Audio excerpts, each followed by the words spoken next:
বাগেরহাটে গিয়ে তেমন কোনো ভিডিও করতে পারিনি, বাট ষাট গম্বুজ মসজিদের কিছু ভিডিও ক্লিপ ছিল, তো ভাবলাম সেগুলো তোমাদের সাথে শেয়ার করি। এখানে ঢুকতে কিন্তু আমাদের এন্ট্রি ফ্রি দেওয়া লাগে। আমাদের মনে হয় পার পার্সন 30 টাকা করে নিয়েছিল। বাগেরহাট আমার প্রথম না, আমি আগেও 2বার এসেছি, বাট সেভাবে কোথাও ঘোরা হয়নি। সো এবার এসে আমি ঘুরতে বেরিয়েছিলাম, ষাট গম্বুজ মসজিদে এসেছিলাম, দেন মাজারে গিয়েছিলাম।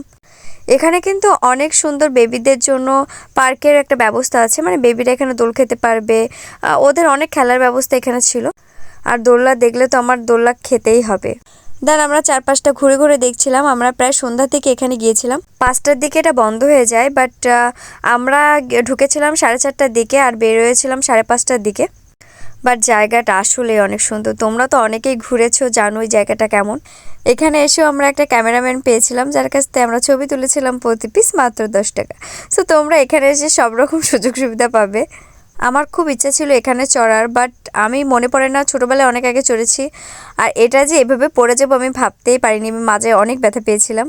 তো এটাই ছিল আজকের ভিডিওটা কেমন লেগেছে কমেন্ট করে জানাবে। আর তোমরা কে কে ষাট গম্বুজ মসজিদে ঘুরতে গিয়েছো, বাগেরহাট আছো, বাগেরহাট ঘুরতে গিয়েছো, অবশ্যই কমেন্ট করে জানাবে। বাই বাই, দেখা হবে নতুন কোনো একটা ভিডিওতে।